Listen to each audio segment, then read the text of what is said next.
never felt that, come on, yeah. Never felt that, come on, yeah. When I never felt that, come on, yeah. You gotta get up. Okay, the War in the Pacific, Section 2. The last time we were together, we took a look at some American propaganda. Here's something that came out on a regular basis from Japan. Greetings, everybody. This is your number one enemy, your favorite playmate, Orphan Ann, a radio associate. The little sunbeam whose throat you like to cut. We're ready again for a vicious assault on your morale. 75 minutes of music and news for our friends, I mean our enemies in the South Pacific. There are many different Tokyo Roses. A couple of them were actual American citizens. They broadcast this conversation and popular music to the American soldiers. After the war, there was one that was brought back to the United States and imprisoned as a traitor. There you can see the furthest extent of the Japanese conquest. There's a little bulge right there by Midway, and we'll take a look at why that is. Admiral Nimitz, there'll be various different commanders in charge of different aspects. He's the Navy. Corregidor, the Philippines. So we will have to leave the Philippines, and the individual that will become the American commander of our ground forces is that guy, Douglas MacArthur. He promises to return. The Bataan Death March, 76,000 prisoners, 12,000 of them Americans, obviously. The rest were predominantly British. 60 miles through the Philippines in the heat.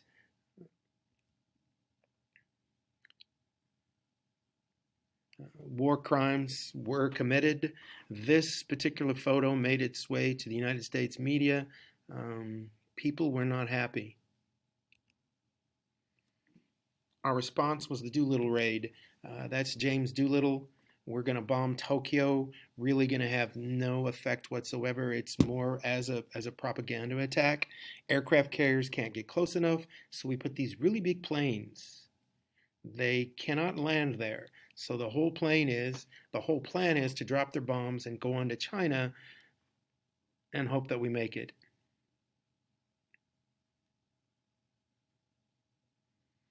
All right, code breakers will be very important to the U.S. and Allied side in general. We had broken the Japanese code and knew that where they were going to go in this particular battle. So we met them with our surviving aircraft carriers that had not been at Pearl Harbor.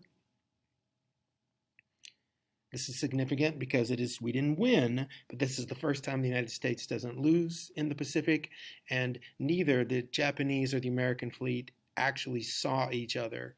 It was all the damage was done by airplanes that took off and landed on aircraft carriers. Navajo code talkers, just like pretty much everything else in World War II, they've made a movie. Huge advantage. And when you have a Navajo language, there is no alphabet. Obviously, the Japanese had no idea what they were hearing. And even if they did, they used code words for various different things. Although the American fleet at Midway was heavily outnumbered, the U.S. possessed one invaluable advantage. Admiral Nimitz's problem was considerably simplified in that Commander Rochefort's code breakers were able to tell him not only when and where the Japanese were going to strike next, specifically at Midway at dawn on June 4th, and it also gave the composition of the Japanese strike force. So the amount and detail of information available to the U.S. Pacific Fleet was simply phenomenal, and Japan, by contrast, was operating largely in the blind. Through a combination of surprise and some amazing luck, American dive bombers sunk 4 Japanese carriers, dealing the Imperial Navy a blow from which it would never fully recover. After Midway, the initiative passed the United States.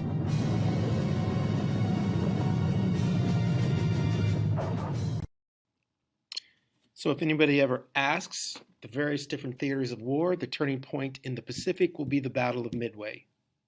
This will be our first win, and again, it was able to happen because we knew when and where the Japanese were going. The concept of island hopping, there are hundreds of thousands of islands through the Pacific. If we were going to go and retake every island, we would probably still be doing that. So the plan was come up Chester Nimitz, island hopping. We're just going to take the strategic islands, and the islands left behind us, they will not be able to be resupplied, or they can't go anywhere. They're on an island. So that will save time and forces. Looks like he did make it back. One interesting side note, that is Lieutenant Huru Oronanda, or as close as I can pronounce it. He actually stayed in the hills of the Philippines until 1974. He refused to surrender because he wouldn't believe the war was over. Japan finally sent his commanding officer back to the Philippines to relieve him of command, and he came out of the mountains.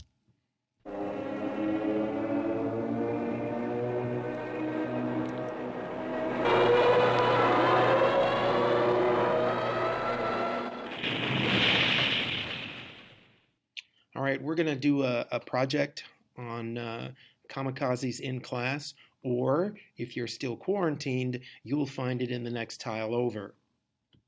You got